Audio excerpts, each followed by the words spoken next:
तो दोस्तों एक बार फिर से स्वागत है आप सभी का आपके अपने favourite English learning channel English with Deepika Kumawat पर। दोस्तों आज के इस वीडियो में हम डिस्कस करने जा रहे हैं द हिंदू एडिटोरियल का वोकैब एनालिसिस। आशा करती हूँ कि आप इन सेशंस के साथ रेगुलरली जुड़ रहे हैं और इनका बेनिफिट भी उठा रहे हैं, क्योंकि इन सेशंस का मकसद है आपकी वोकैब पावर को और ज़्यादा इन्हांस करना। और ये जो वोकैब सेशंस है ये bank, SSC, railway, UPSC, defence या फिर किसी भी कॉम्पिटिटिव एग्जाम के लिए इक्वली बहुत ही ज़्यादा इंपॉर्टेंट है। तो चलिए और ज़्यादा देर ना करते हुए बढ़ते हैं हमारे वोकैब शो की ओर और जानेंगे कि आज का हमारा सबसे पहला वर्ड कौन सा होता है। तो दोस्तों आज का हमारा सबसे पहला वर्ड आता है इंटीग्रल। दोस्तों इंटीग्रल का मतलब होता है अभिन्न, अनिवार्य, अत्यंत महत्वपूर्ण या फिर आवश्यक हिस्सा, यानी कि किसी चीज़ का मूल भाग। ये सारे इसके पॉसिबल मीनिंग्स है।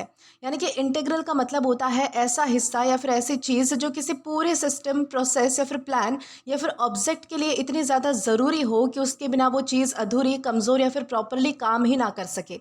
यानी कि जब कोई चीज़ सिर्फ एक एक्स्ट्रा पार्ट नहीं होती, पूरे सिस्टम का एक एसेंशियल यानी कि ज़रूरी या फिर इनसेपरेबल यानी कि अलग ना किए जा सकने वाला हिस्सा होती है, तो उसे हम इंटीग्रल कहते हैं या फिर उसे इंटीग्रल कहा जाता है। सबसे सिंपल शब्दों में इंटीग्रल का मतलब होता है an important and necessary part of something. उसे हम क्या कहेंगे? उसे हम इंटीग्रल कहेंगे। ठीक है, ये वर्ड बताता है कि अगर उस चीज़ को हटा दिया जाए तो पूरा सिस्टम या फिर जो काम की अपनी जो क्वालिटी होती है, जो अपना जो पर्पस होता है या फिर जो कंप्लीटनेस होती है, वो खो सकती है अगर वो एक चीज़ ना हो तो। इस वर्ड का जो यूज़ है वो हम पीपल के लिए ideas, plan, system, machines, organisations, education, health, business और डेली लाइफ में मतलब कि बहुत यूज़ कर सकते हैं। जैसे कि एग्जांपल के सारे आपको समझाती हूँ कि एक कार में अगर इंजन जो है, जो इंजन होता है कार में, वो सिर्फ उसका एक पार्ट नहीं होता बल्कि पूरे कार का जो है वो इंटीग्रल पार्ट होता है। अगर इंजन ही ना हो तो कार चल ही नहीं सकती। इस तरीके से यानी कि उसके बिना क्या कार कैसी है तो अधूरी है, वो प्रोसेस नहीं कर पाएगी। तो इसलिए हमने जो है वो इंजन को इंटीग्रल पार्ट बोला है, क्योंकि इंजन के बिना कार कैसी है तो अधूरी है। या फिर इसी तरह जो है वो स्कूल में टीचर्स एजुकेशन सिस्टम का इंटीग्रल पार्ट होते हैं। उनके बिना पढ़ाई का जो पूरा सिस्टम है वो अधूरा हो जाएगा। किसी प्रोजेक्ट में टीम वर्क भी जो है वो मतलब कि इंटीग्रल पार्ट हो सकता है। अगर सब लोग मिलकर काम ही ना करें तो प्रोजेक्ट सक्सेसफुल होना कैसा हो जाएगा? मुश्किल हो जाएगा। इस तरीके से दोस्तों इसी के साथ इंटीग्रल का यूज़ जो है वो किसी चीज़ की क्वालिटी या फिर हैबिट के लिए भी हम यूज़ कर सकते हैं। जैसे कि ऑनेस्टी यानी कि जो ईमानदारी है वो किसी अच्छे लीडर की पर्सनालिटी का इंटीग्रल पार्ट हो सकती है। ओके, यानी कि उस क्वालिटी के बिना उसकी पर्सनालिटी कैसी जाएगी, मतलब कि मानी जाएगी? कंप्लीट नहीं मानी जाएगी। ध्यान रहे कि इंटीग्रल का मतलब सिर्फ इम्पॉर्टेंट नहीं होता, क्योंकि बहुत सारी चीज़ें ऐसी होती है जो इम्पॉर्टेंट होती है, लेकिन इंटीग्रल वही होती है जो एसेंशियल भी हो और जिसके बिना पूरी चीज़ अधूरी हो जाए। तो ये चीज़ आपको ध्यान रखनी है। ओके, इंपॉर्टेंट चीज़ मैंने आपको क्या बताया है कि इंटीग्रल का मतलब सिर्फ और सिर्फ इम्पॉर्टेंट होना नहीं होता है, क्योंकि इम्पॉर्टेंट का मतलब होता है ज़रूरी या फिर महत्वपूर्ण, यानी कि जो चीज़ ज़रूरी है। ठीक है, लेकिन इंटीग्रल का मतलब होता है इतना ज़रूरी कि उसके बिना पूरी चीज़ कंप्लीट ही ना हो, उसके बिना हम जो है वो पूरी चीज़ को कंप्लीट इमेजिन ही ना कर सके, तो उसे हम कहते हैं इंटीग्रल। जैसे कि मान लीजिए कि कोई ऑफिस है, ऑफिस में जो है वो बहुत अच्छा डेकोरेशन किया गया है, तो डेकोरेशन जो है वो इम्पॉर्टेंट हो सकता है कि भाई ऑफिस को जो है वो अच्छा दिखाना है। ये सारी चीज़ें जो है वो मतलब कि डेकोरेशन ऑफिस का इम्पॉर्टेंट पार्ट हो सकता है। लेकिन ऑफिस में अगर एम्प्लॉयज़ ही नहीं है, यानी कि कर्मचारी ही नहीं है, तो वो ऑफिस चलेगा कैसे? तो एम्प्लॉयज़ क्या है? ऑफिस का इंटीग्रल पार्ट है, उनके बिना हम ऑफिस इमेजिन नहीं कर सकते। इस तरीके से आपको समझना है कि इम्पॉर्टेंट और इंटीग्रल में डिफरेंस क्या होता है और कैसे इनका यूज़ किया जाता है। अब दोस्तों उसी तरह हमारे पास जो है वो कुछ और भी एग्जांपल्स है। जैसे कि मान लीजिए कि एक हॉस्पिटल में डॉक्टर्स, नर्सेज और मेडिकल स्टाफ मिलकर पेशेंट्स का ट्रीटमेंट करते हैं। ठीक है, अगर नर्सेज ही ना हो तो डॉक्टर्स अकेला सब कुछ एफिशिएंटली कर ही नहीं सकते, यानी कि मैनेज नहीं कर सकते नर्सेज के बिना। तो नर्सेज क्या है? हॉस्पिटल सिस्टम का इंटीग्रल पार्ट है, क्योंकि उनके बिना हॉस्पिटल का काम जो है वो प्रॉपरली चल नहीं सकता। या फिर एक मान लीजिए कि क्रिकेट टीम में जो है वो सभी प्लेयर्स अपना अपना रोल निभाते हैं, यानी कि यहाँ पर बात क्या हो रही है कि सभी प्लेयर्स जो है वो इंपॉर्टेंट होते हैं। विकेट कीपर के बिना टीम का जो बैलेंस और परफॉर्मेंस है दोनों प्रभावित, यानी कि उस पर असर आ सकता है। तो विकेट कीपर क्या है? टीम का इंटीग्रल पार्ट है, क्योंकि वो टीम के सक्सेस के लिए बहुत ही ज़्यादा ज़रूरी होता है। या फिर मान लीजिए कि एक स्टूडेंट जो है वो कॉम्पिटिटिव एग्जाम की प्रिपरेशन कर रहा है। रेगुलर प्रैक्टिस और रिवीजन उसकी प्रिपरेशन का क्या है? इंटीग्रल पार्ट है। अगर वो रिवीजन ही नहीं करेगा या तो उसकी तैयारी कैसी हो जाएगी? अधूरी रह जाएगी। तो रिवीजन क्या है? ये बहुत ही इंटीग्रल पार्ट है, वो रोज़ के बेसिस पर उसे करता है, इसलिए उसे जो है वो अच्छे रिजल्ट मिलते हैं। तो स्टडी में जो है रिवीजन उसका जो है वो इंटीग्रल पार्ट है। प्रैक्टिस और रिवीजन कैसा है, तो बहुत ही इंपॉर्टेंट पार्ट है, इंटीग्रल पार्ट है, जिसे वो मतलब कि मिस नहीं कर सकता। ओके, क्योंकि उसके बिना अच्छा रिजल्ट पाना उसके लिए कैसा हो सकता है, मुश्किल हो सकता है। तो इस तरीके से आपको समझना है। सिंपल वर्ड्स में मैं आपको फिर से बता देती हूँ कि इंटीग्रल का मतलब होता है ऐसा ज़रूरी और अभिन्न हिस्सा जिसका कोई सिस्टम, प्लान या फिर चीज़ कंप्लीट या फिर प्रॉपरली काम ना कर सके, तो उसे हम क्या कहेंगे, उससे हम कहेंगे इंटीग्रल। ओके, और ये भी ध्यान रखना है कि हमारे पास पार्ट्स ऑफ स्पीच में एग्जेक्टिव है, यानी कि विशेषण है। अब दोस्तों इसी के साथ अगर आगे बढ़े और हमारे सिनोनिम्स को अगर हम डिस्कस करें, तो यहाँ पर हमारे पास जो है वो 3 वर्ड्स आते हैं, एसेंशियल, इंडिस्पेंसेबल या फिर फंडामेंटल। सबसे पहला हमारा वर्ड आता है एसेंशियल। एसेंशियल का मतलब होता है बहुत ही ज़रूरी या फिर जिसके बिना काम ही ना चले। एसेंशियल जो है वो किसी चीज़ की नेसेसिटी को बताता है, किसी चीज़ की ज़रूरत को बताता है, जबकि इंटीग्रल उसके पूरे सिस्टम का मतलब कि इनसेपरेबल हिस्सा होने पर मतलब कि ज़्यादा जोर देता है। यानी कि ऐसा हिस्सा होता है इंटीग्रल जिसको सेपरेट नहीं किया जा सकता, जो कैसा है, इनसेपरेबल है, उसके बिना काम नहीं चल सकता। इस बात पर किस वर्ड में जोर दिया जाता है, तो इंटीग्रल में जोर दिया जाता है। जबकि एसेंशियल क्या है, किसी चीज़ की नेसेसिटी को बताता है, किसी चीज़ की ज़रूरत को बताता है। तो ये चीज़ आपको ध्यान रखनी है। दूसरा हमारा वर्ड आता है इंडिस्पेंसेबल। इंडिस्पेंसेबल का क्या मतलब होता है, जिसके बिना काम चल ही ना सके। इंडिस्पेंसेबल किसी चीज़ की एब्सोल्यूट नेसेसिटी को दिखाता है। वही पहले वाली बात, यानी कि एसेंशियल और इंडिस्पेंसेबल का लगभग सेम ही मीनिंग आ रहा है, जबकि इंटीग्रल उसके पूरे स्ट्रक्चर या फिर सिस्टम का परमानेंट और इंपॉर्टेंट हिस्सा होने को बताता है। तो ये चीज़ आपको ध्यान रखनी है। तीसरा हमारा वर्ड आता है फंडामेंटल। फंडामेंटल क्या होता है, फंडामेंटल का मतलब होता है बुनियादी या फिर फाउंडेशन से जुड़ा हुआ। फंडामेंटल बेसिक प्रिंसिपल्स या फिर फाउंडेशन को बताता है, उसकी नींव को बताता है कि वो जो चीज़ है वो किस चीज़ से जुड़ी है, उसका बेस क्या है बेसिकली। यानी कि अगर वो चीज़ ना हो तो वो चीज़ मतलब कि जो पूरा सिस्टम है वो काम नहीं करेगा, इस तरीके से। जबकि इंटीग्रल जो है वो किसी भी ज़रूरी हिस्सा को डिस्क्राइब करने के लिए, जो सिस्टम मतलब कि किसी भी चीज़ को कंप्लीट बनाता है, उस ज़रूरी हिस्से को डिस्क्राइब कौन करता है, तो इंटीग्रल करता है। जबकि फंडामेंटल क्या है, तो फंडामेंटल जो है वो फाउंडेशन से जुड़ा हुआ को मतलब कि कोई हिस्सा हो सकता है। तो ये सारे हमारे क्या है, तो सिनोनिम्स है, जहाँ पर हमने एसेंशियल, इंडिस्पेंसेबल या फिर फंडामेंटल जैसे वर्ड्स को हमने डिस्कस किया है। अब दोस्तों उसी के साथ हम आगे बढ़ेंगे और हमारे एंटोनिम्स को हम डिस्कस करेंगे। तो हमारा सबसे पहला वर्ड आता है अननेसेसरी। अननेसेसरी का मतलब होता है जो ज़रूरी ना हो, जिसकी इतनी ज़्यादा ज़रूरत ना हो, तो उसे हम अननेसेसरी कहते हैं।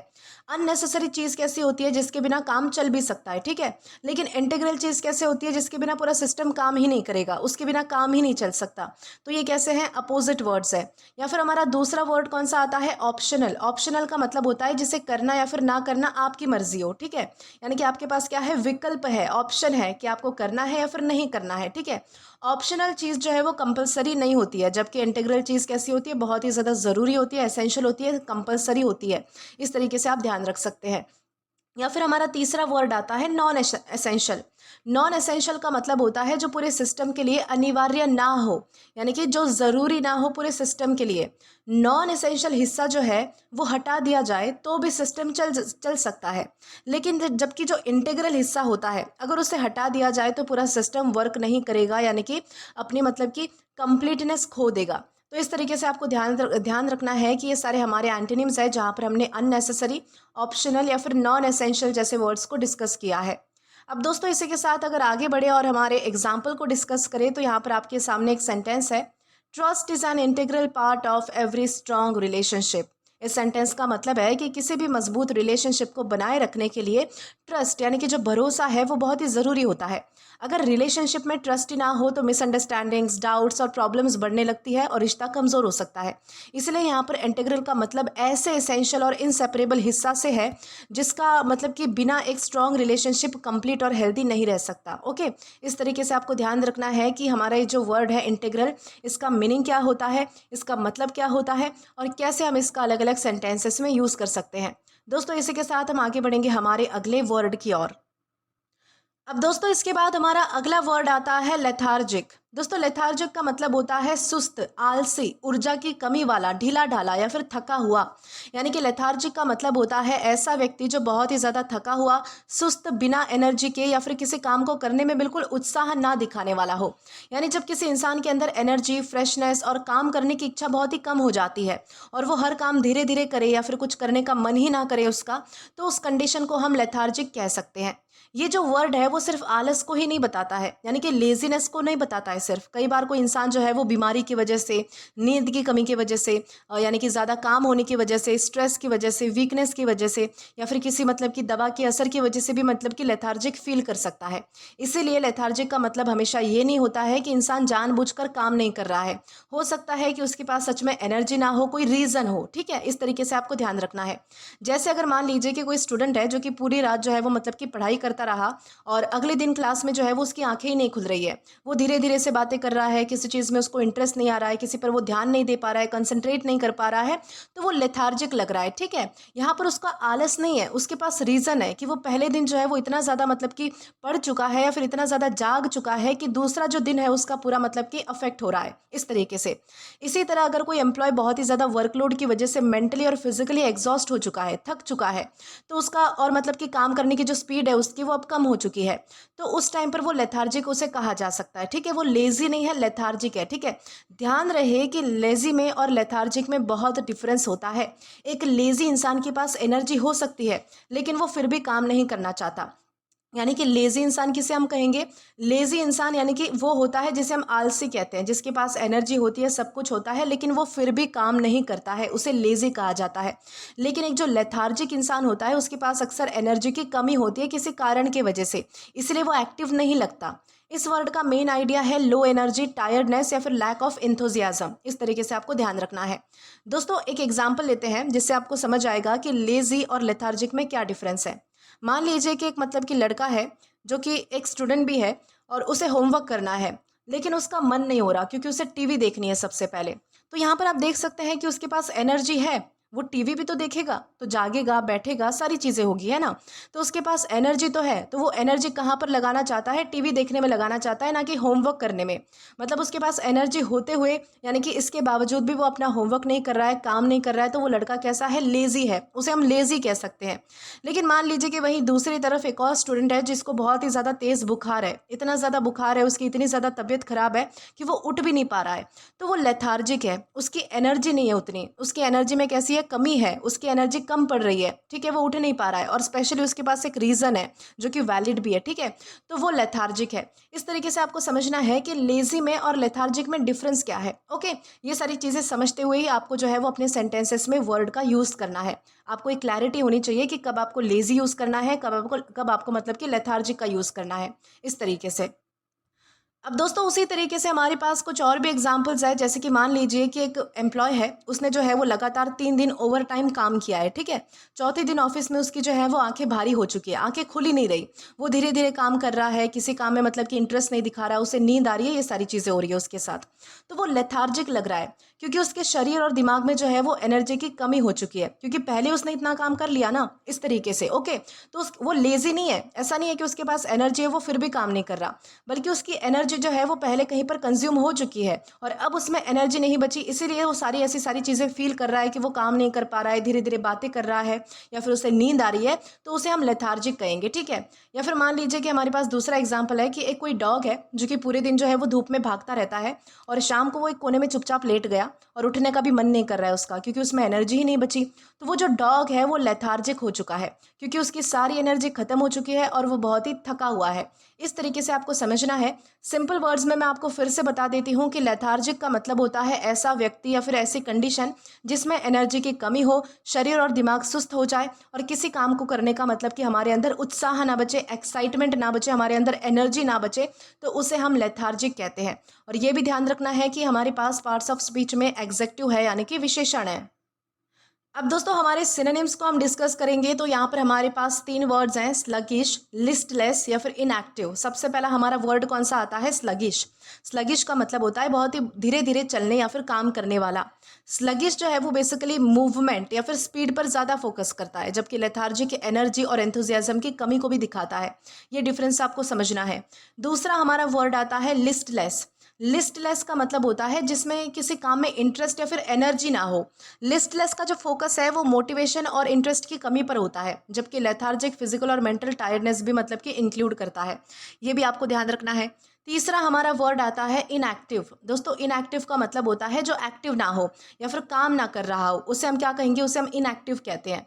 इनएक्टिव सिर्फ एक्शन की कमी बताता है, जबकि लेथार्जिक उस इनएक्टिविटी की वजह से जो लो एनर्जी और टायर्डनेस होती है उसको भी बताता है। तो ये सारे वर्ड्स आपको ध्यान रखने हैं जो हमारे सिनोनिम्स हैं, जहाँ पर हमने स्लगिश, लिस्टलेस या फिर इनएक्टिव जैसे वर्ड्स को डिस्कस किया है।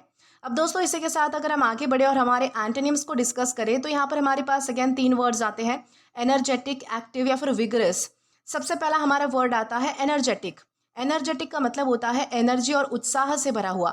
एनर्जेटिक इंसान एक्टिव और फ्रेश होता है, जबकि लेथार्जिक इंसान कैसा होता है, सुस्त और थका हुआ होता है, उसमें एनर्जी नहीं होती, इस तरीके से। या फिर हमारा दूसरा वर्ड आता है एक्टिव। एक्टिव का मतलब होता है जो लगातार काम करे, जो मूवमेंट में रहे, हलचल में रहे, तो उसे हम एक्टिव कहते हैं। एक्टिव इंसान जो है वो काम में इन्वॉल्व रहता है, यानी कि काम में जो है वो मतलब कि लगा हुआ रहता है, उसे ना कुछ काम जो है वो चाहिए होता है। जबकि लेथार्जिक इंसान में जो है वो काम करने की एनर्जी तक नहीं होती। ये चीज़ आपको ध्यान रखनी है। तीसरा हमारा वर्ड आता है विगरस। दोस्तों विगरस का मतलब होता है बहुत ज़्यादा ताकतवर, बहुत ज़्यादा एनर्जेटिक और फुल एंथुजियाज्म के साथ काम करने वाला, फुल एक्साइटमेंट के साथ, यानी कि फुल एनर्जी के साथ काम करने वाला। विगरस में बेसिकली स्ट्रेंथ और हाई एनर्जी होती है, जबकि लेथार्जिक में वीकनेस और लो एनर्जी होती है। ये भी डिफरेंस आपको समझते हुए चलना है, ताकि आपको पता चल सके कि कौन सा वर्ड हम किस सेंस में, किस सेंटेंस में, कहाँ पर यूज़ कर पाएंगे। ठीक है, ये सारे हमारे एंटोनिम्स हो गए, जहाँ पर हमने कौन कौन से वर्ड डिस्कस किए हैं। एनर्जेटिक डिस्कस किया है और विगरस डिस्कस किया है। ठीक है, अब इसी के साथ अगर आगे बढ़े और हमारे एग्जाम्पल को डिस्कस करें तो यहाँ पर हमारे पास एक सेंटेंस है। सेंटेंस क्या है, he felt lethargic after working all night. इस सेंटेंस का मतलब है कि उस इंसान ने पूरी रात काम किया था, इसलिए अगले दिन उसके शरीर और दिमाग में बिल्कुल एनर्जी नहीं बची थी। वो बहुत ही थका हुआ महसूस कर रहा था, उसका काम करने की जो उसके काम करने की जो स्पीड है वो भी कम हो गई थी, और उसकी जो मतलब कि उसका जो किसी चीज़ में ज़्यादा जो है वो मन भी नहीं लग रहा था। यहाँ पर लेथार्जिक का मतलब बहुत ज़्यादा थका हुआ, सुस्त और एनर्जी की कमी की वजह से जो इनएक्टिव महसूस करना होता है उससे है। तो ये चीज़ आपको ध्यान रखनी है। आशा करती हूँ कि आपको अच्छे से समझ आ चुका है कि लेथार्जिक यानी क्या होता है और कैसे इसका अलग अलग सेंटेंसेस में यूज़ किया जाता है। इसी के साथ आगे बढ़ेंगे हमारे अगले वर्ड की ओर। अब दोस्तों इसके बाद हमारा अगला वर्ड आता है मैलिएबल। दोस्तों मैलिएबल का मतलब होता है आसानी से आकार बदलने योग्य, लचीला, यानी कि आसानी से ढलने वाला, परिस्थितियों के अनुसार बदलने वाला। तो इन सारी चीज़ों को हम क्या कहते हैं, मैलिएबल कहते हैं। मैलिएबल का मतलब होता है ऐसा कोई चीज़ या ऐसी कोई चीज़, ऐसा कोई व्यक्ति जो आसानी से अपना शेप, अपना फॉर्म, अपना बिहेवियर या फिर अपनी थिंकिंग बदल सके। दोस्तों इस वर्ड के जो है वो 2 कॉमन मीनिंग्स होते हैं और दोनों को ही समझना हमारे लिए बहुत ही ज़रूरी है। सबसे पहला इसका आता है फिजिकल मीनिंग। फिजिकल मीनिंग में क्या बताया गया है कि जब भी कोई मेटल या फिर जो मटेरियल होता है वो बिना टूटे या फिर फटे, दबाने से, पीटने से या फिर प्रेशर देने से आसानी से नया शेप ले लेता है, तो उसे हम मैलिएबल कहते हैं या फिर उसे मैलिएबल कहा जा सकता है। जैसे कि गोल्ड होता है, सिल्वर है, कॉपर है, ये बहुत ही मैलिएबल मेटल्स होते हैं। इन्हें पीट कर या फिर इन्हें जो है वो दबाकर अलग अलग शेप्स में बदला जा सकता है बिना तोड़ फोड़ किए। ये चीज़ आपको ध्यान रखना है। यानी कि मैलिएबल मटेरियल वो होता है जो प्रेशर को टॉलरेट करके अपना शेप बदल लेता है। ठीक है, और दोस्तों ये तो हमारा आ गया मतलब कि पहला मीनिंग। ठीक है, ये हमारा हो गया फिजिकल मीनिंग। अब अगर दूसरा मीनिंग समझे तो वो आता है हमारी पर्सनालिटी और हमारे बिहेवियर को लेकर। ठीक है, इंसानों को कॉन्टेक्स्ट में हम जो है वो इस मीनिंग को समझते हैं। यानी कि मैलिएबल का जो यूज़ है वो लोगों के लिए भी होता है। इस सिचुएशन में इसका मतलब होता है ऐसा व्यक्ति जिसकी सोच, जिसका बिहेवियर, जिसका ओपिनियन या फिर जिसकी हैबिट को आसानी से बदला या फिर इन्फ्लुएंस किया जा सके। यानी अगर कोई इंसान दूसरों की बात जल्दी मान लेता है, नए आइडियाज़ को आसानी से एक्सेप्ट कर लेता है या फिर उसकी थिंकिंग को आसानी से शेप दिया जा सकता है, तो उसे मैलिएबल कहा जा सकता है। दोस्तों ये हमेशा नेगेटिव नहीं होता है। एक छोटा बच्चा मैलिएबल होता है क्योंकि उसकी जो पर्सनालिटी और हैबिट्स है वो बचपन में डेवलप हो रही होती है। इसलिए जो पेरेंट्स और टीचर्स है उसे जो है वो मतलब कि अपने हिसाब से अच्छी वैल्यूज़ सिखा सकते हैं, उसे अपने हिसाब से चेंज कर सकते हैं, ढाल सकते हैं, क्योंकि वो बच्चा कैसा है, मैलिएबल है। लेकिन वहीं अगर कोई बड़ा इंसान बिना सोचे समझे हर किसी की बात मान लेता है, चाहे वो अच्छी हो या फिर बुरी हो, आसानी से इन्फ्लुएंस हो जाता है किसी से भी, या तो उस कॉन्टेक्स्ट में मैलिएबल हमारा नेगेटिव बन जाता है। ठीक है, क्योंकि बड़े व्यक्ति यानी कि किसी बड़े इंसान को तो सोच समझ कर काम लेना चाहिए कि वो सही बोल रहा है या फिर गलत बोल रहा है। आप ऐसे ही किसी की चीज़ को एक्सेप्ट थोड़ी कर सकते हो। तो दोस्तों इस वर्ड का जो मेन आइडिया है वो ये है कि ईजिली शेप, ईजिली चेंज या फिर ईजिली इन्फ्लुएंस होना। तो इस तरीके से आपको समझना है कि मैलिएबल यानी क्या होता है। एक इम्पॉर्टेंट चीज़ आपको ये भी ध्यान रखनी है कि मैलिएबल का जो मतलब है वो सिर्फ और सिर्फ फ्लेक्सिबल नहीं होता, क्योंकि फ्लेक्सिबल का मतलब होता है जिसमें मुड़ने की या फिर मतलब कि एडजस्ट होने की एबिलिटी होती है। तो इस एबिलिटी वाली चीज़ों को हम फ्लेक्सिबल बोलते हैं। जबकि मैलिएबल का मतलब होता है प्रेशर या फिर इन्फ्लुएंस से आसानी से शेप या फिर नेचर बदल लेना, ठीक है। जैसे कि मान लीजिए कि एक रबर है, रबर जो है वो आसानी से मुड़ जाता है, तो वो क्या है, फ्लेक्सिबल है। लेकिन सोना, सोना पीटकर नए शेप में बदला जा सकता है, तो वो मैलिएबल है, ठीक है, उसे ढाला जा सकता है, उसका आकार बदला जा सकता है।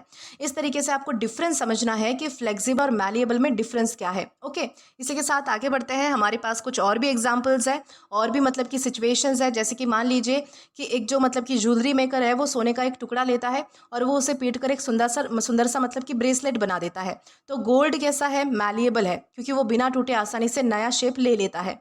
या फिर एक छोटा बच्चा स्कूल में अच्छे टीचर्स के साथ मतलब कि पढ़ रहा है, टीचर्स उसे जो है वो अच्छी आदतें, डिसिप्लिन सिखा रहे हैं, तो बच्चा कैसा है, मैलिएबल है, क्योंकि उसकी पर्सनालिटी को आसानी से अच्छी डायरेक्शन दी जा सकती है उस टाइम पर, ठीक है, इस तरीके से। या फिर मान लीजिए कि एक ऑफिस में जो है वो नया एम्प्लॉय आया है, वो नए रूल्स और वर्किंग स्टाइल को जल्दी सीख लेता है और अपना बिहेवियर जो है वो मतलब कि, और अपने बिहेवियर को कंपनी के हिसाब से भी बदल लेता है। तो वो एम्प्लॉय कैसा है, मैलिएबल है, क्योंकि वो नए इन्वायरमेंट के हिसाब से आसानी से मतलब कि खुद को ढाल रहा है, इस तरीके से। यानी कि सिंपल वर्ड्स में आपको इतना ध्यान रखना है कि मैलिएबल का मतलब होता है ऐसी चीज़ या फिर ऐसा व्यक्ति जो आसानी से शेप, नेचर, बिहेवियर या फिर थिंकिंग बदल सके या फिर बदली जा सके, तो उसे हम जो है वो मैलिएबल कहते हैं। और ये भी ध्यान रखना है कि हमारे पास पार्ट्स ऑफ स्पीच में एग्जेक्टिव है, यानी कि विशेषण है। अब दोस्तों अगर बात की जाए इसके सिनोनिम्स की, तो यहाँ पर हमारे पास 3 वर्ड्स आते हैं, प्लाएबल, एडेप्टेबल या फिर मोल्डेबल। सबसे पहला हमारा वर्ड आता है प्लाएबल। प्लाएबल का मतलब होता है जो आसानी से मुड़ या फिर शेप बदल सके, जो आसानी से मुड़ सके या फिर जो शेप बदल सकता है, या फिर जिसे आसानी से मतलब कि प्रभावित किया जा सकता है, तो उसे हम प्लाएबल कह सकते हैं। ओके, प्लाएबल और मैलिएबल का जो मीनिंग है वो काफ़ी मिलता जुलता है, लेकिन मैलिएबल का यूज़ मेटल्स और पर्सनैलिटी दोनों के लिए बहुत ही कॉमन है, ये चीज़ आपको ध्यान रखनी है। दूसरा हमारा वर्ड आता है एडेप्टेबल। एडेप्टेबल का मतलब होता है जो नए एनवायरनमेंट या फिर सिचुएशन के हिसाब से खुद को बदल लेता है, तो उसे हम एडेप्टेबल कहते हैं। एडेप्टेबल का एडजस्टमेंट पर फोकस ज़्यादा होता है, जबकि मैलिएबल जो है वो शेपिंग और इन्फ्लुएंस होने की एबिलिटी को दिखाता है। ये चीज़ आपको ध्यान रखनी है। तीसरा हमारा वर्ड आता है मोल्डेबल। मोल्डेबल का मतलब होता है जिसे आसानी से नया शेप दिया जा सके। मोल्डेबल जो है वो ज़्यादातर फिजिकल ऑब्जेक्ट के लिए यूज़ होता है, जबकि मैलिएबल फिजिकल और फिगरेटिव मतलब कि इंसान की पर्सनालिटी के लिए भी हम यूज़ कर सकते हैं। तो ये डिफरेंस भी आपको समझने हैं। ये सारे हमारे सिनोनिम्स थे, जहाँ पर हमने प्लाएबल, एडेप्टेबल और मोल्डेबल जैसे वर्ड्स को हमने डिस्कस किया है।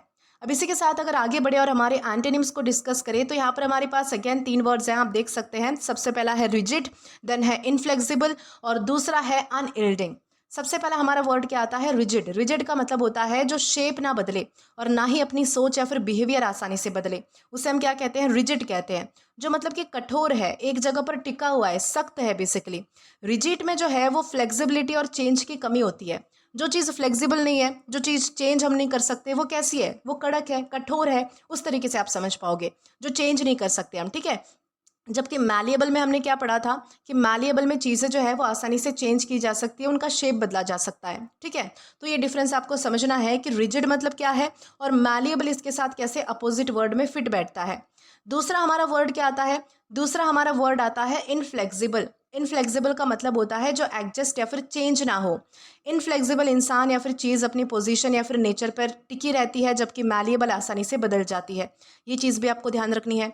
तीसरा हमारा वर्ड आता है अनयील्डिंग। अनयील्डिंग का मतलब होता है जो प्रेशर या फिर इन्फ्लुएंस के सामने ना झुके और ना बदले, यानी कि जिस पर आप कितना भी प्रेशर डालो, कितना भी उसे प्रभावित करो, उसका जो शेप है, उसका जो मतलब कि माइंडसेट है, जो भी सारी चीज़ें हैं, वो कुछ नहीं बदलने वाली। अनयील्डिंग पर प्रेशर का कोई असर नहीं पड़ता, जबकि मैलिएबल प्रेशर या फिर गाइडेंस से आसानी से शेप ले लेता है। ये भी चीज़ आपको ध्यान रखनी है। तो ये सारे हमारे हो गए एंटोनिम्स, जहाँ पर हमने रिजिड, इनफ्लेक्सिबल या फिर अनयील्डिंग जैसे वर्ड्स को डिस्कस किया है। अब दोस्तों इसी के साथ अगर आगे बड़े बड़े हम और हमारे एग्जाम्पल को डिस्कस करें, तो यहाँ पर आपके सामने एक सेंटेंस है, young minds are highly malleable and learn quickly. इस सेंटेंस का मतलब क्या है कि जो छोटे बच्चों या फिर जो यंग पीपल की जो सोच होती है, वो मतलब कि उस टाइम पर डेवलप हो रही होती है, इसलिए उन्हें अच्छी आदतें, अच्छी वैल्यूज़ और नॉलेज आसानी से सिखाई जा सकती है। वो नए आइडियाज़ को जल्दी एक्सेप्ट करते हैं और अपने बिहेवियर को भी जल्दी बदल सकते हैं। यहाँ पर मैलिएबल का मतलब ऐसे माइंड से हैं जो आसानी से सीख सकते हैं, शेप किए मतलब कि शेप किए जा सकते हैं और पॉजिटिव गाइडेंस के हिसाब से डेवलप भी हो सकते हैं। तो इस तरीके से आपको ध्यान रखना है कि मैलिएबल यानी होता क्या है और कैसे हम इसका अलग अलग सेंटेंसेस में यूज़ कर सकते हैं। इसी के साथ हम आगे बढ़ेंगे हमारे अगले वर्ड की ओर। अब दोस्तों इसके बाद हमारा अगला वर्ड आता है आउटरेज। दोस्तों आउटरेज का मतलब होता है भारी गुस्सा, तीव्र आक्रोश, जनाक्रोश, क्रोध की तीव्र भावना, अत्यधिक नाराजगी या फिर मतलब कि घोर अन्याय। तो इन सारे कॉन्टेक्स्ट में हम जो है वो आउटरेज का यूज करते हैं, ठीक है। आउटरेज का मतलब होता है किसी बहुत ही गलत, अन्यायपूर्ण, अपमानजनक या फिर शॉकिंग काम की वजह से पैदा होने वाला बहुत ही तेज गुस्सा, नाराजगी या फिर पब्लिक एंगर। यानी कि जब कोई ऐसी घटना हो जो लोगों को बहुत ही ज्यादा गुस्सा, शौक या फिर दुख पहुंचाए और लोग उसके खिलाफ खुलकर अपनी नाराजगी दिखाए, तो उस फीलिंग को हम आउटरेज कहते हैं, ठीक है। ये सिर्फ कोई नॉर्मल गुस्सा नहीं होता। आउटरेज तब होता है जब लोगों को लगता है कि बहुत ही गलत काम हुआ है, बहुत ही इमोरल काम हुआ है या फिर अनएक्सेप्टेबल काम हुआ है, जिसे हम स्वीकार नहीं कर सकते, ऐसा काम हुआ है, ठीक है। कभी कभी जो है वो किसी गवर्नमेंट का अनफेयर जो डिसीजन होता है वो भी लोगों को बहुत ही नाराज कर सकता है, उसके लिए भी हम आउटरेज यूज कर सकते हैं।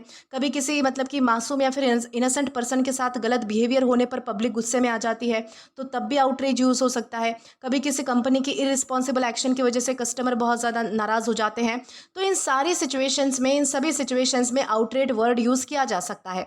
लेकिन दोस्तों इन सब के अलावा आउटरेज का एक और मीनिंग भी होता है। आउटरीच का दूसरा मीनिंग क्या होता है कि कभी कभी इसका यूज किसी की बहुत ही शॉकिंग या फिर क्रूअल एक्ट के लिए भी हो सकता है। यानी कि जब कोई बहुत ही क्रूर घटना घटती है या फिर कोई बहुत ही क्रूर करतूत की जाती है, तो उसके लिए भी हम जो है वो मतलब कि आउटरीच का यूज कर सकते हैं। जैसे कि अगर मैं कहूँ the attack was an outreach, तो यहाँ पर आउटरीच का मतलब सिर्फ गुस्से से नहीं है, बल्कि एक बहुत ही घिनौना और अनएक्सेप्टेबल एक्ट है, ठीक है। लेकिन डेली इंग्लिश में इसका सबसे कॉमन मीनिंग तो वो एक्सट्रीम एंगर और पब्लिक एंगर वाला ही होता है, वो आपको ज़्यादा ध्यान रखना है, ठीक है। ध्यान रहे कि आउटरीच में सिर्फ इमोशन नहीं होता है, बल्कि अक्सर उस इमोशन के पीछे जस्टिस की डिमांड भी होती है और गलत काम के खिलाफ जो है वो लोगों का रिएक्शन भी होता है। ये भी चीज़ आपको ध्यान रखनी है। और इम्पॉर्टेंट चीज़ आपको ये ध्यान रखनी है कि आउटरेज का मतलब जो है वो सिर्फ और सिर्फ एंगर नहीं होता, क्योंकि एंगर का तो मतलब होता है किसी भी बात पर गुस्सा आना। वो बात कोई भी हो सकती है, छोटी सी भी बात हो सकती है, बड़ी भी बात हो सकती है, ठीक है। एंगर मतलब कि किसी भी बात पर गुस्सा आपको आ सकता है। लेकिन आउटरेज का क्या मतलब होता है? आउटरेज का मतलब होता है किसी बहुत ही गलत या फिर शॉकिंग काम की वजह से बहुत ही ज़्यादा तेज़ और जस्टिफाइड गुस्सा आना। यानी कि उस टाइम पर आपका गुस्सा आना जो है वो लाजमी होता है, ठीक है। यानी कि किसी को भी उस टाइम पर गुस्सा आ जाएगा। ऐसा अगर कोई काम होता है, कोई घिनौना, कोई गलत काम होता है, तो तब जो गुस्सा आता है उसे हम आउटरेज कहते हैं। जैसे कि मान लीजिए कि हम समझते हैं कि एंगर और आउटरेज में डिफरेंस क्या है। मान लीजिए कि तुम्हारा जो दोस्त है वो तुम्हारी पेंसिल ले गया, कोई तुम्हारी चीज़ जो है वो मतलब कि बिना पूछे तुमसे ऐसे ही ले गया, तो यहाँ पर जो है वो तुम्हें गुस्सा आ सकता है। ये नॉर्मल एंगर है, ठीक है, इसमें कोई इतना बड़ा इशू नहीं है। ज़रूरी नहीं है कि इसमें जो है वो सबको ही गुस्सा आएगा। यानी कि अगर आप इस जगह पर होते तो ज़रूरी नहीं है आपको गुस्सा आएगा। आप उससे जो है वो बात कर सकते थे कि तुमने मेरी पेंसिल ली क्या, ऐसी सारी चीज़ें हो सकती थी, ठीक है। लेकिन उसको जो है वो गुस्सा आ गया, तो ये क्या है? ये नॉर्मल एंगर है। लेकिन अगर मान लीजिए कि किसी बेकसूर इंसान के साथ बहुत ही बड़ा अन्याय हो और पूरा शहर उसके खिलाफ प्रोटेस्ट कर रहा है, उसके लिए जो है वो न्याय मांग रहा है, तो ये पब्लिक आउटरीच है, ठीक है। यहाँ पर सबको गुस्सा आना लाजमी है, क्योंकि अगर किसी मासूम इंसान के साथ, इनोसेंट इंसान के साथ कुछ बुरा हो रहा है, तो आपको, मुझे, सबको गुस्सा आ सकता है। तो ये होता है आउटरीच, जिसमें सबको गुस्सा आना जो है वो मतलब कि कंफर्म होता है। एंगर में ज़रूरी नहीं है कि हर सिचुएशन में सबको गुस्सा आए। कोई उसे कामली भी हैंडल कर सकता है, कोई उसे गुस्से के साथ हैंडल कर सकता है, तो ये उस पर डिपेंड करता है। तो ये होता है डिफरेंस एंगर और आउटरीच के बीच में, तो ये भी आपको समझना है। अब दोस्तों उसी तरीके से हमारे पास कुछ और भी एग्जांपल्स है, यानी कि सिचुएशंस है। मान लीजिए कि एक स्कूल में एक स्टूडेंट के साथ जो है वो उसे जो है वो अनफेयर पनिशमेंट दी जाती है। यानी कि उसकी गलती ना होने के बावजूद उसे जो है वो पनिशमेंट यानी कि सज़ा मिलती है। बाद में जब पेरेंट्स को पूरी सच्चाई पता चलती है, तब जो सभी स्कूल के जो मैनेजमेंट है, यानी कि जो स्कूल का जो मैनेजमेंट है, वो बहुत ही ज़्यादा नाराज़ हो जाते हैं कि उन्होंने जो है वो एक इनोसेंट बच्चे को मतलब कि पनिशमेंट दे दी। तो पेरेंट्स ने जो है वो यहाँ पर आउटरीच दिखाया है, क्योंकि उन्हें लगा कि स्टूडेंट के साथ अन्याय हुआ है इस तरीके से। या फिर हमारा दूसरा एग्जाम्पल आता है कि एक हिस्टोरिकल मॉन्यूमेंट को किसी ने जानबूझकर नुकसान पहुंचाया। इस खबर के बाद जो है वो पूरे देश में लोग जो है वो बहुत ही ज़्यादा गुस्से में आ गए, दोषियों के खिलाफ जो है वो एक्शन की डिमांड करने लगे। तो इस इंसिडेंट ने पब्लिक आउटरीच पैदा कर दिया है, ठीक है। यानी कि पब्लिक में बहुत ज़्यादा गुस्सा फूट रहा है इस तरीके से, क्योंकि लोगों ने इस एक्शन को बहुत ही अपमानजनक और अनएक्सेप्टेबल माना है। तो इस तरीके से आप समझ पाओगे कि आउटरीच यानी क्या होता है। सिंपल वर्ड्स में मैं आपको फिर से बता देती हूँ कि आउटरीच का मतलब होता है किसी बहुत ही गलत, अन्यायपूर्ण या फिर शॉकिंग काम की वजह से पैदा होने वाला बहुत ही तेज़ गुस्सा या फिर जनाक्रोश, यानी कि पब्लिक गुस्सा। तो उसे हम क्या कहेंगे? उसे हम आउटरीच कहेंगे, ठीक है। और ये भी ध्यान रखना है कि हमारे पास पार्ट्स ऑफ स्पीच में नाउन है। अब दोस्तों अगर बात की जाए हमारे सिनोनिम्स की, तो यहाँ पर हमारे पास 3 वर्ड्स आते हैं, इंडिग्नेशन, फ्यूरी या फिर रिसेंटमेंट। सबसे पहला हमारा वर्ड आता है इंडिग्नेशन। इंडिग्नेशन का मतलब होता है अन्याय या फिर गलत काम की वजह से पैदा हुआ नैतिक गुस्सा। इंडिग्नेशन ज़्यादा पर्सनल मॉरल एंगर को दिखाता है, जबकि आउटरेज में पब्लिक रिएक्शन और इंटेंसिटी ज़्यादा होती है। इसके बाद हमारा दूसरा वर्ड आता है फ्यूरी। फ्यूरी का मतलब होता है बहुत ही तेज़ और अनकंट्रोलेबल गुस्सा, जिसे हम कंट्रोल नहीं कर सकते, ठीक है। फ्यूरी किसी भी वजह से हो सकता है, जबकि आउटरेज अक्सर किसी गलत या फिर इमोरल काम के रिस्पॉन्स में ही होता है। ये भी डिफरेंस आपको ध्यान रखना है। तीसरा हमारा वर्ड आता है रिसेंटमेंट। रिसेंटमेंट का मतलब होता है किसी अन्याय या फिर बुरे बिहेवियर की वजह से लंबे समय तक रहने वाली नाराज़गी, तो उसे हम रिसेंटमेंट कहते हैं। रिसेंटमेंट जो है वो धीरे धीरे चलने वाली नाराज़गी होती है, जबकि आउटरेज तुरंत और बहुत ही इंटेंस रिएक्शन होता है। तो ये भी डिफरेंस आपको जो है वो ध्यान रखना है। ये सारे हमारे क्या है, तो सिनोनिम्स है। अब इसी के साथ हम आगे बढ़ेंगे हमारे एंटोनिम्स की ओर। तो यहाँ पर हमारे पास अगेन 3 वर्ड्स आते हैं, अप्रूवल, एक्सेप्टेंस या फिर काम। सबसे पहला हमारा वर्ड क्या आता है, अप्रूवल। अप्रूवल का क्या मतलब होता है, किसी बात को सही मानकर उसका समर्थन करना, उसे अप्रूव करना, यानी कि मान्यता दे देना। यानी कि आप मान्यता देते हो तो क्या करते हो, उस चीज़ को एक्सेप्ट करते हो। अप्रूवल में एक्सेप्टेंस होती है, जबकि आउटरेज में स्ट्रॉन्ग अपोजिशन और गुस्सा होता है। ये चीज़ आपको ध्यान रखनी है। दूसरा हमारा वर्ड खुद एक्सेप्टेंस है। अभी अभी तो हमने पढ़ा, एक्सेप्टेंस का मतलब क्या होता है, किसी चीज़ को मान्यता देना, किसी चीज़ को स्वीकार करना, यानी कि किसी सिचुएशन या फिर डिसीजन को मान लेना, उसे हम एक्सेप्टेंस कहते हैं। एक्सेप्टेंस में बेसिकली विरोध नहीं किया जाता है, किसी भी चीज़ को एक्सेप्ट कर लिया जाता है, स्वीकार कर लिया जाता है।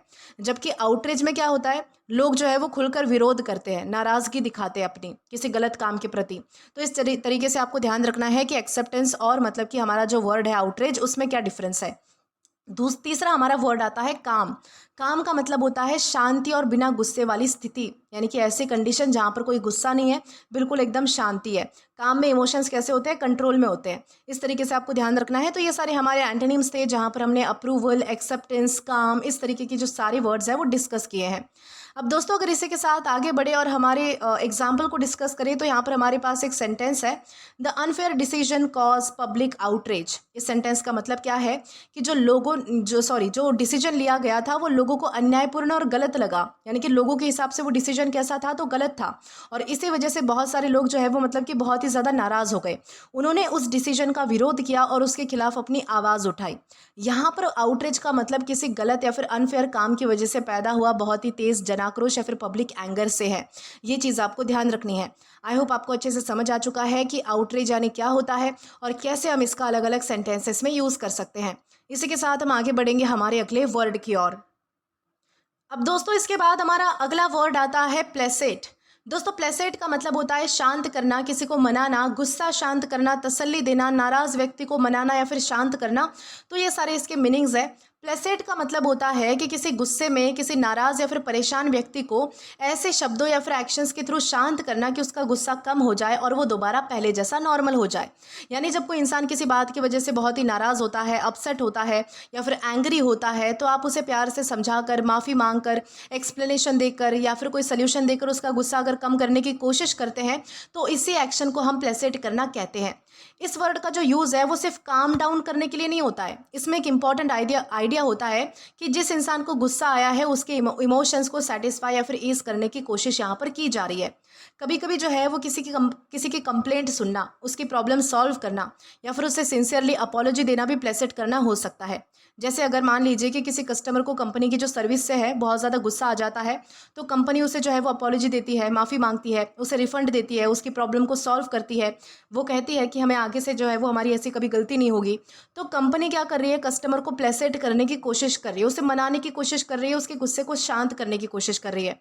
इसी तरह अगर एक बच्चा किसी बात पर ज़ोर ज़ोर से रो रहा है, ज़िद कर रहा है, तो उसकी माँ जो है वो उसे प्यार से समझाती है, चुप कराती है, तो उसने जो है वो बच्चे को जो है वो प्लेसेट किया है।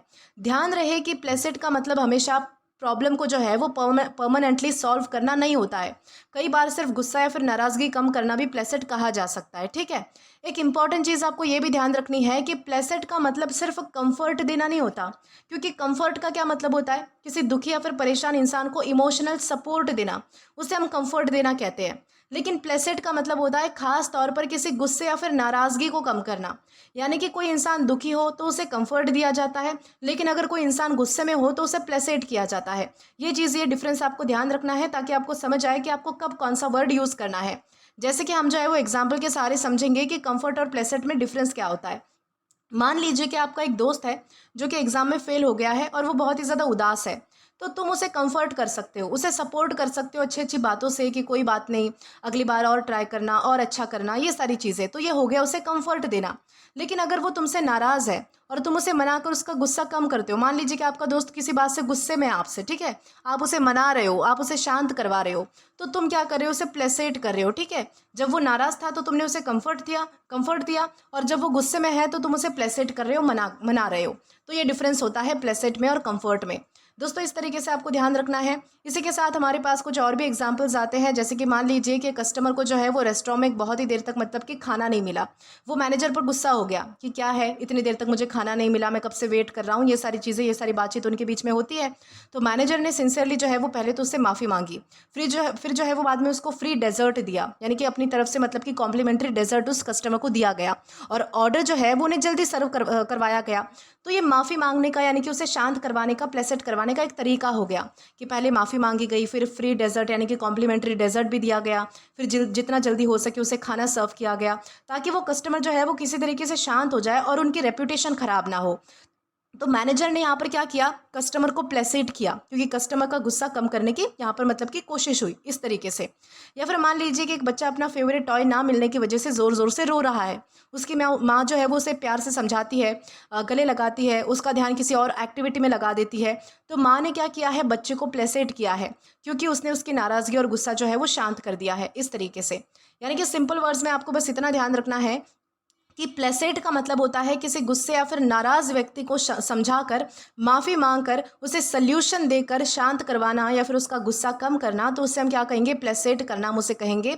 और ये भी ध्यान रखना है कि हमारे पास पार्ट्स ऑफ स्पीच में वर्ब है, यानी कि क्रिया है।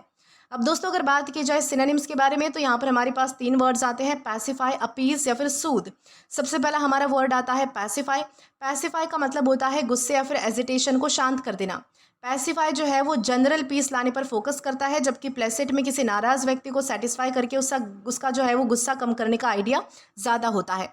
तो ये हुआ हमारा पैसिफाई।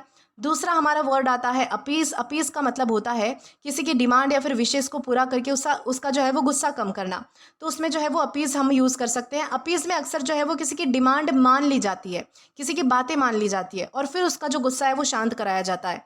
जबकि प्लेसेट सिर्फ एक्सप्लेनेशन, अपॉलॉजी या फिर बातचीत से ही मतलब कि हो सकता है। जब आप जो है वो किसी से माफ़ी मांग लेते हो, आपके मतलब कि आपने उसके साथ ऐसा क्यों किया उसका एक्सप्लेनेशन दे देते हो, वो किस वजह से गुस्सा हुआ उसको शांत करवा देते हो हंसी मजाक से, ये सारी चीज़ें तो प्लेसेट में बातचीत से हो जाता है, जबकि अपीस में जो है वो डिमांड मानी जाती है। तो ये चीज़ आपको ध्यान रखनी है। ये हमारा हो गया अपीस। तीसरा हमारा वर्ड आता है सूद। दोस्तों सूद का मतलब होता है किसी को शांत, रिलैक्स या फिर कंफर्टेबल महसूस करवाना। सूद इमोशनल या फिर फिजिकल डिस्कम्फर्ट दोनों के लिए यूज़ हो सकता है, जबकि प्लेसेट खास तौर पर गुस्से और नाराज़गी को कम करने के लिए ही यूज़ होता है। ये चीज़ आपको ध्यान रखनी है। तो ये सारे हमारे सिनोनिम्स थे, जहाँ पर हमने पैसिफाई, अपीज या फिर सूद जैसे वर्ड्स को डिस्कस किया है। अब इसी के साथ अगर आगे बढ़े और हमारे एंटोनिम्स को डिस्कस करें, तो यहाँ पर हमारे पास अगेन 3 वर्ड्स आते हैं, प्रवोक, एजिटेट या फिर इन्फ्लेम।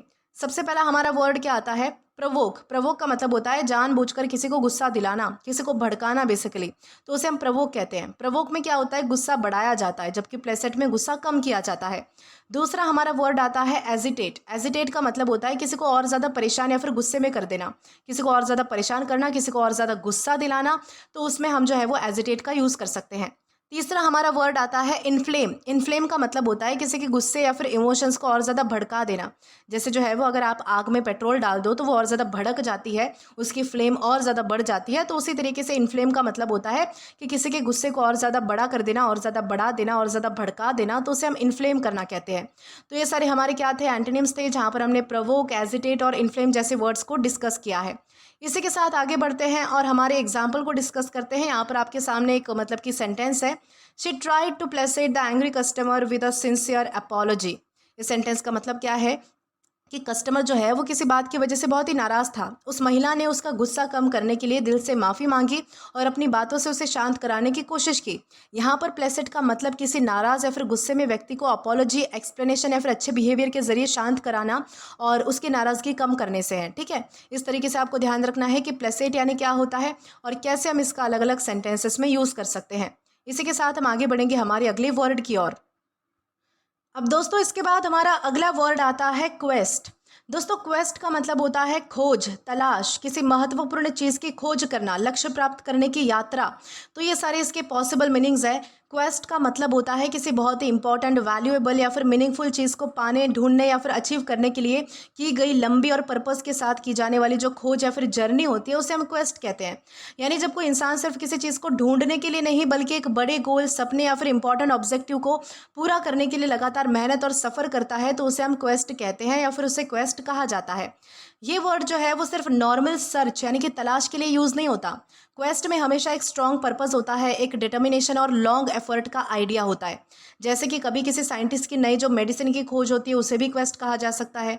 कभी किसी स्टूडेंट की अपने ड्रीम करियर को पाने की जो मेहनत होती है उसे भी क्वेस्ट कहा जा सकता है।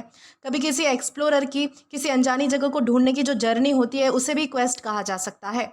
तो इन सभी सिचुएशंस में हम क्वेस्ट वर्ड का यूज़ कर सकते हैं। पुरानी कहानियों में जो है वो अक्सर हीरोज़ की जो मैजिकल ऑब्जेक्ट या फिर ट्रेजर को जो ढूंढने के लिए जो बहुत ही लंबी और डेंजरस जर्नी जो होती थी, जिस पर हीरोज़ निकल जाते थे उस चीज़ को ढूंढने के लिए, तो उस पूरी जर्नी को क्वेस्ट कहा जाता था। मॉडर्न इंग्लिश में भी इसका बहुत ज़्यादा यूज़ होता है, जैसे कि क्वेस्ट फॉर सक्सेस हो सकता है, क्वेस्ट फॉर नॉलेज हो सकता है, क्वेस्ट फॉर जस्टिस हो सकता है, क्वेस्ट फॉर हैप्पीनेस हो सकता है। ध्यान रहे कि क्वेस्ट का मतलब सिर्फ डेस्टिनेशन तक पहुंचना नहीं होता है, इसमें पूरी जर्नी, स्ट्रगल, लर्निंग और एफर्ट भी शामिल होते हैं। यानी कि यही बात इस वर्ड को नॉर्मल सर्च से अलग बनाती है, क्योंकि सर्च का क्या मतलब होता है किसी भी चीज़ को ढूंढना, कोई भी चीज़ हो सकती है। लेकिन क्वेस्ट का मतलब होता है किसी बहुत ही इंपॉर्टेंट गोल या फिर वैल्यूएबल चीज़ को पाने के लिए पर्पस के साथ की गई लंबी और डेडिकेटेड जर्नी, तो उसे हम क्वेस्ट कहते हैं। जैसे कि मान लीजिए कि एग्जाम्पल से समझते हैं कि सर्च और क्वेस्ट में डिफरेंस क्या है। मान लीजिए कि तुम अपने घर में ही जो है वो एक पेन को ढूंढ रहे हो, यानी कि जो लिखने वाली पेन होती है उसे आप जो है वो ढूंढ रहे हो, तो ये होता है सर्च करना, किसी चीज़ को ढूंढना। लेकिन एक साइंटिस्ट जो है वो कई सालों तक कैंसर की मेडिसिन ढूंढने पर काम करता है, तो ये है उसकी क्वेस्ट, वो खोज कर रहा है बेसिकली। इस तरीके से आपको ध्यान रखना है कि सर्च और क्वेस्ट में क्या डिफरेंस है, ठीक है। उसी तरीके से हमारे पास जो है वो कुछ और भी एग्जाम्पल्स है। जैसे कि मान लीजिए कि एक स्टूडेंट का सपना है IAS ऑफिसर उसे बनना है, ठीक है। वो कई सालों तक मेहनत करता है, रोज़ पढ़ाई करता है, फेलियर्स का सामना करता है, लेकिन कभी भी हार नहीं मानता। तो ये उसकी क्वेस्ट फॉर सक्सेस है, क्योंकि वो एक बड़े गोल को पाने के लिए लगातार क्या कर रहा है, मेहनत कर रहा है, एफर्ट कर रहा है बेसिकली, इस तरीके से। या फिर मान लीजिए कि एक साइंटिस्ट है जो कि एक रेयर यानी कि बहुत ही मतलब कि अजीबोगरीब बीमारी की मेडिसिन बनाने के लिए कई सालों तक रिसर्च करते हैं। हर फेल्यूर के बाद भी वो नए एक्सपेरिमेंट करते ही रहते हैं। तो ये उनकी क्वेस्ट फॉर अ क्योर है, क्योंकि उनका पर्पस बहुत ही इंपॉर्टेंट है और वो उसके लिए कंटिन्यूसली मेहनत कर रहे हैं। इस तरीके से भी हम कह सकते हैं। यानी कि सिंपल वर्ड्स में मैं आपको फिर से बता देती हूँ कि आपको बस इतना ध्यान रखना है कि क्वेस्ट का मतलब होता है किसी बहुत इंपॉर्टेंट गोल, सच्चाई, नॉलेज या फिर वैल्यूएबल चीज़ को पाने के लिए की गई लंबी और पर्पस के साथ की जाने वाली खोज या फिर जर्नी, उसे हम कहते हैं क्वेस्ट। और ये भी ध्यान रखना है कि हमारे पास पार्ट्स ऑफ स्पीच में नाउन है। अब दोस्तों इसी के साथ अगर आगे बढ़े और हमारे सिनोनिम्स को डिस्कस करें तो यहाँ पर हमारे पास 3 वर्ड्स आते हैं, परसूट, सर्च या फिर एक्सपेडिशन। सबसे पहला हमारा वर्ड आता है परसूट। परसूट का मतलब होता है किसी गोल या फिर ऑब्जेक्टिव को पाने के लिए लगातार कोशिश करना, ठीक है। परसूट किसी भी गोल को अचीव करने की एफर्ट को बताता है, जबकि क्वेस्ट में एडवेंचर होता है, जर्नी होती है, एक मीनिंगफुल पर्पस की फीलिंग भी होती है। ये चीज़ आपको ध्यान रखनी है। दूसरा हमारा वर्ड आता है सर्च। सर्च का मतलब होता है किसी चीज़ को ढूंढने की कोशिश। सर्च एक जनरल वर्ड है, जबकि क्वेस्ट किसी भी इंपॉर्टेंट और लॉन्ग टर्म ऑब्जेक्टिव की डेडिकेटेड सर्च को दिखाता है। तो ये डिफरेंस आपको ध्यान रखना है। तीसरा हमारा वर्ड आता है एक्सपेडिशन। एक्सपेडिशन का मतलब होता है किसी खास पर्पस के लिए की गई ऑर्गेनाइज जर्नी या फिर मिशन, उसे हम एक्सपेडिशन कहते हैं, ठीक है। एक्सपेडिशन फिजिकल जर्नी पर ज़्यादा फोकस करता है, जबकि क्वेस्ट फिजिकल और पर्सनल दोनों तरह की मीनिंगफुल जर्नी को दिखाता है। ये भी चीज़ें आपको ध्यान रखनी है। तो ये सारे हमारे हो गए सिनोनिम्स। अब अगर एंटोनिम्स की तरफ आए तो अगेन हमारे पास जो है वो मतलब कि 3 वर्ड्स आते हैं, सरेंडर, अबंडनमेंट या फिर आइडलनेस। सबसे पहला हमारा वर्ड क्या आता है, सरेंडर। सरेंडर का मतलब होता है कोशिश छोड़ देना या फिर हार मान लेना, ठीक है। क्वेस्ट में क्या होता था कि किसी चीज़ को पाने की लगातार मेहनत होती थी, जबकि सरेंडर में क्या हो रहा है कि इंसान अपनी कोशिश ही छोड़ दे रहा है, तो उसे हम सरेंडर करना कहेंगे, ठीक है। आत्मसमर्पण कर देना, उसे सरेंडर कहा जाता है। दूसरा हमारा वर्ड आता है एबंडनमेंट। एबंडनमेंट का मतलब होता है किसी गोल या फिर काम को बीच में ही छोड़ देना। एबंडनमेंट में जर्नी जो है वो खत्म हो जाती है, जबकि क्वेस्ट में इंसान अपना ऑब्जेक्टिव पाने के लिए लगा रहता है, मेहनत करता रहता है बेसिकली, इस तरीके से। तीसरा हमारा वर्ड आता है आइडलनेस। आइडलनेस का मतलब होता है बिना किसी पर्पस या फिर काम के रहना। आइडलनेस में एफर्ट और डायरेक्शन नहीं होती है, जबकि क्वेस्ट एक क्लियर पर्पस और कंटिन्यूस एफर्ट से भरी होती है। तो ये भी चीज़ें आपको ध्यान रखनी है। ये सारे हमारे क्या है, तो एंटोनिम्स हैं। अब दोस्तों इसी के साथ अगर हमारे एग्जाम्पल को डिस्कस करें तो यहाँ पर आपके सामने एक सेंटेंस है, her quest for knowledge inspired everyone around her. इस सेंटेंस का मतलब है कि उस लड़की में नॉलेज हासिल करने की बहुत ही स्ट्रांग इच्छा थी। वो लगातार पढ़ाई करती थी, नए टॉपिक सीखती थी, कभी सीखना उसने जो है वो बंद नहीं किया। उसकी लगन और मेहनत देखकर उसके आसपास के लोग भी जो है वो मोटिवेट हुए और उन्हें भी जो है वो कुछ नया सीखने की प्रेरणा मिली। यहाँ पर क्वेस्ट का मतलब है नॉलेज को पाने के लिए की गई लगातार पर्पस के साथ डेडिकेशन भरी जर्नी। इस तरीके से हमने जो है वो इस सेंस में इस वर्ड का यूज़ किया था। तो दोस्तों आई होप आपको अच्छे से समझ आ चुका है कि क्वेस्ट यानी क्या होता है और कैसे हम इसका अलग अलग सेंटेंसेस में यूज़ कर सकते हैं। इसी के साथ हम आगे बढ़ेंगे हमारे अगले वर्ड की ओर। अब दोस्तों इसके बाद हमारा अगला वर्ड आता है प्रपोनेंट। दोस्तों प्रपोनेंट का मतलब होता है समर्थक यानी कि सपोर्टर, पक्षधर, हिमायती। किसी विचार या फिर योजना का समर्थन यानी कि सपोर्ट करने वाला, समर्थन करने वाला व्यक्ति जिसे हम कह सकते हैं, तो वो प्रपोनेंट कहलाता है। ठीक है, प्रपोनेंट का मतलब होता है ऐसा व्यक्ति जो किसी idea, belief, policy, plan, system या फिर मूवमेंट का मजबूती से सपोर्ट करता हो और उसके फेवर में खुलकर बात करता हो, तो उसे हम प्रपोनेंट कहते हैं। यानी कि जब कोई इंसान किसी चीज़ को पसंद ही नहीं करता बल्कि उसका समर्थन करता है, दूसरों को भी उसके बारे में बताता है और उस आइडिया को प्रमोट या फिर डिफेंड करता है, तो उसे प्रपोनेंट कहा जा सकता है। दोस्तों ये सिर्फ नॉर्मल सपोर्टर के लिए यूज़ नहीं होता है। एक प्रपोनेंट किसी आइडिया या फिर कॉज पर सच में विश्वास करता है और चाहता है कि ज़्यादा से ज़्यादा लोग उसे एक्सेप्ट करें। ठीक है, जैसे कोई साइंटिस्ट रिन्यूएबल एनर्जी को प्रमोट करता है और उसके बेनिफिट्स के बारे में लोगों को बताता है, तो वो क्या है, वो प्रपोनेंट ऑफ रिन्यूएबल एनर्जी है। इसी तरह अगर कोई टीचर प्रैक्टिकल लर्निंग को ट्रेडिशनल लर्निंग से बेटर मानता है तो हमेशा उसका या फिर वो हमेशा उसका सपोर्ट करता है, तो वो क्या है, proponent of a practical education है। ध्यान रहे कि प्रपोनेंट का मतलब सिर्फ किसी चीज़ को लाइक करना नहीं होता। एक प्रपोनेंट एक्टिवली उस आइडिया के फेवर में आर्ग्यूमेंट्स देता है, अवेयरनेस फैलाता है, उसके सपोर्ट में खड़ा रहता है कि कैसे ये चीज़ जो है वो बाकी चीज़ों से अच्छी है। इस वर्ड का मेन आइडिया है स्ट्रॉन्ग सपोर्टर और एडवोकेट ऑफ एन आइडिया। इस तरीके से आपको ध्यान रखना है। लेकिन एक इंपॉर्टेंट चीज़ ये भी ध्यान रखनी है कि प्रपोनेंट का मतलब सिर्फ और सिर्फ सपोर्टर नहीं होता, क्योंकि सपोर्टर का मतलब होता है किसी चीज़ को सपोर्ट करने वाला। ठीक है, लेकिन प्रपोनेंट का मतलब होता है ऐसा सपोर्टर जो एक्टिवली उस आइडिया या फिर बिलीफ को प्रमोट या फिर डिफेंड भी करता हो, लोगों तक फैलाता भी हो, उसके बारे में अच्छी बातें बताता भी हो, और अगर उस मतलब कि आइडिया पर कोई मतलब कि ऊंच नीच सवाल करे तो उसको डिफेंड भी करता हो। ठीक है, तो यानी कि हर प्रपोनेंट सपोर्टर होता है लेकिन हर सपोर्टर प्रपोनेंट होता है ऐसा ज़रूरी नहीं है। ठीक है, उसी तरीके से हम जो है वो एग्जाम्पल से समझेंगे कि सपोर्टर और प्रपोनेंट में डिफरेंस क्या है। अब जैसे कि मान लीजिए कि तुम अपनी स्कूल की जो है वो मतलब कि क्रिकेट टीम को सपोर्ट कर रहे हो, तो तुम क्या हो, एक सपोर्टर हो। ठीक है, तुम एक समर्थन करने वाले व्यक्ति हो। लेकिन अगर तुम हमेशा जो है वो फिटनेस के बेनिफिट्स बताते हो, लोगों को एक्सरसाइज करने के लिए मोटिवेट करते हो और जो है वो उसके फेवर में बात करते हो, और अगर कोई इंसान कह दे कि फिटनेस जो है ये जो जिम वगैरह जाना है या फिर फिटनेस के जो है वो कोई बेनिफिट्स नहीं होते, ऐसा अगर आपको कोई कहता है तो आप उसके मतलब कि हित में बोलते हो या फिर आप जो है वो उसको डिफेंड करते हो कि भाई ऐसा नहीं होता है, फिटनेस जो है वो बहुत ही ज़्यादा ज़रूरी होती है, जिम जाना, एक्सरसाइज करना बहुत ज़्यादा ज़रूरी है, तो आप उसके फ़ायदे बताते रहते हो। तो तुम क्या हो, प्रपोनेंट ऑफ फिटनेस हो। ठीक है, ये होता है प्रपोनेंट और सपोर्टर में डिफरेंस। ओके, उसी तरीके से दोस्तों हमारे पास कुछ और भी एग्जांपल्स है। जैसे कि मान लीजिए कि एक टीचर जो है वो हमेशा स्टूडेंट्स को प्रैक्टिकल एक्सपेरिमेंट्स के थ्रू पढ़ाते हैं। वो मानते हैं कि प्रैक्टिकल लर्निंग जो है वो ज़्यादा इफेक्टिव होती है और हर मीटिंग में उसका सपोर्ट करती है। ठीक है, तो वो अ proponent of a practical education है क्योंकि वो इस टीचिंग मेथड का मजबूती से समर्थन करती है। ठीक है, इस तरीके से आपको ध्यान रखना है। या फिर मान लीजिए कि एक डॉक्टर जो है वो लोगों को हेल्दी लाइफस्टाइल के बेनिफिट समझाता है, वो सेमिनार्स में भी एक्सरसाइज और बैलेंस डाइट का इंपॉर्टेंस बताता है, तो वो क्या है, प्रपोनेंट ऑफ हेल्दी लिविंग है क्योंकि वो एक्टिवली हेल्दी लाइफस्टाइल को प्रमोट कर रहा है। इस तरीके से यानी कि सिंपल वर्ड्स में आपको बस इतना ध्यान रखना है कि प्रपोनेंट का मतलब होता है ऐसा व्यक्ति जो किसी आइडिया, बिलीफ या फिर प्लान का जो है वो मजबूत सपोर्टर हो और उसे एक्टिवली प्रमोट या फिर डिफेंड करे, तो उसे हम जो है वो प्रपोनेंट कहते हैं। और ये भी ध्यान रखना है कि हमारे पास पार्ट्स ऑफ स्पीच में नाउन है। अब दोस्तों उसी के साथ अगर हम हमारे सिनोनिम्स की ओर आए तो हमारे पास यहाँ पर 3 वर्ड्स आते हैं, एडवोकेट, सपोर्टर या फिर चैंपियन। सबसे पहला हमारा वर्ड आता है एडवोकेट। एडवोकेट का मतलब होता है किसी आइडिया, पॉलिसी या फिर कॉज को खुलकर सपोर्ट करने वाला व्यक्ति। एडवोकेट और प्रोपोनेंट का मीनिंग जो है वो काफ़ी मिलता जुलता है, लेकिन एडवोकेट में पब्लिक सपोर्ट और अवेयरनेस फैलाने का आइडिया है, यानी मतलब कि और भी ज़्यादा स्ट्रांग होता है। दूसरा हमारा वर्ड आता है सपोर्टर। सपोर्टर का मतलब होता है किसी व्यक्ति, आइडिया या फिर ऑर्गेनाइजेशन का समर्थन करने वाला, साथ देने वाला, उसे सपोर्ट करने वाला। ठीक है, उसे हम सपोर्टर कहते हैं। तीसरा हमारा वर्ड आता है चैंपियन। चैंपियन का क्या मतलब होता है, किसी कॉज या फिर आइडिया के लिए मजबूती से लड़ने या फिर उसके सपोर्ट करने वाला व्यक्ति, तो उसे हम क्या कहेंगे, उसे हम चैंपियन कहेंगे। तो ये सारे हमारे क्या है, तो सिनोनिम्स है जहाँ पर हमने एडवोकेट, सपोर्टर या फिर चैंपियन जैसे वर्ड्स को डिस्कस किया है। अब दोस्तों उसी के साथ अगर हमारे एंटोनिम्स की ओर आए तो हमारे पास अगेन 3 वर्ड्स आते हैं, अपोनेंट, क्रिटिक या फिर डिट्रैक्टर। सबसे पहला हमारा वर्ड आता है अपोनेंट। अपोनेंट का क्या मतलब होता है? किसी आइडिया, प्लान या फिर व्यक्ति का विरोध करने वाला। अपोनेंट जो है वो किसी चीज़ के खिलाफ होता है, जबकि प्रोपोनेंट किसी चीज़ के फेवर में होता है, ठीक है, किसी की चीज़ के हित में होता है। दूसरा हमारा वर्ड आता है क्रिटिक। क्रिटिक का मतलब होता है जो किसी आइडिया या फिर काम की कमियां निकालता हो और उसकी आलोचना करता हो, उसके बारे में भला बुरा कहता हो, तो उसे हम क्या कहेंगे? उसे हम क्रिटिक कहेंगे। जो किसी चीज़ की कमियां निकालने वाला व्यक्ति होता है ना, उसे हम क्रिटिक कहते हैं। तीसरा हमारा वर्ड आता है डिट्रैक्टर। डिट्रैक्टर का क्या मतलब होता है?